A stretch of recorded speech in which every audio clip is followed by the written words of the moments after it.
Congratulations! You've reached the next level. Today, I'm going to show you one of the many ways to start the game, and in the process, I'll show you the early steps in gaining the upper hand from your opponent.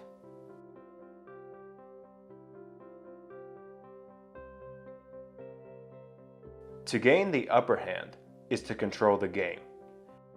For example, a bishop that's on a4 can move a total of 7 squares, and the one that's on d5 can move a total of 13, and is therefore stronger.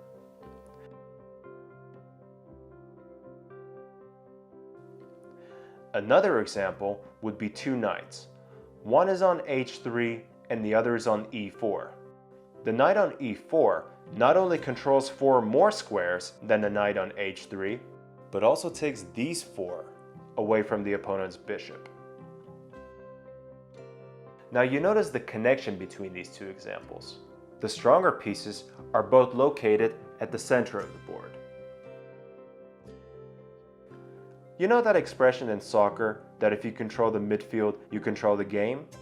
Well, these 12 central squares are your midfield. If I'm playing white, what I like to do is move a pawn that'll gain control of any of the central squares.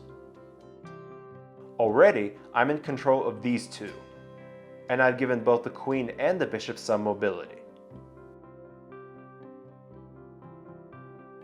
And if I were playing black, I would then do the same.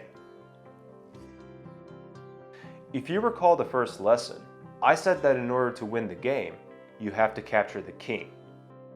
Lucky for you, there's a very neat trick you can perform to bring your king to a relatively safe position.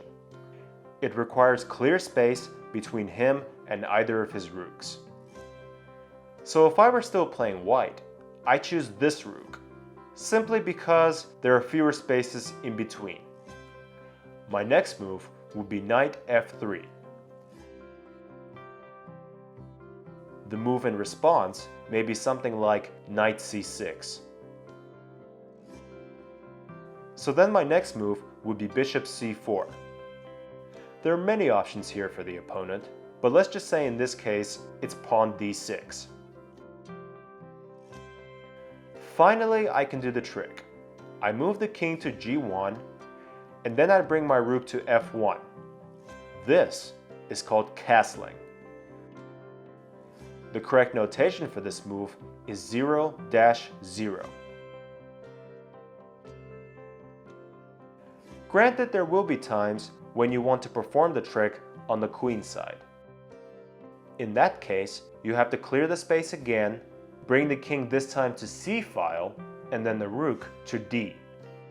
The notation for castling on this side would be 0-0-0. And the last thing to remember is that in order for castling to work, neither the king nor the rook can move from their starting positions beforehand.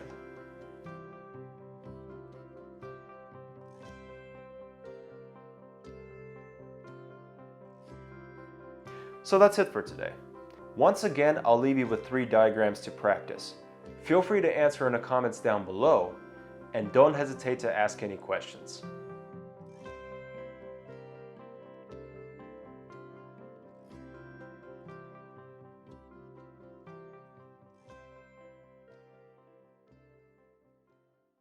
Tune in next time. We're going to talk about the exchange of pieces. Be sure to subscribe and follow me on social media.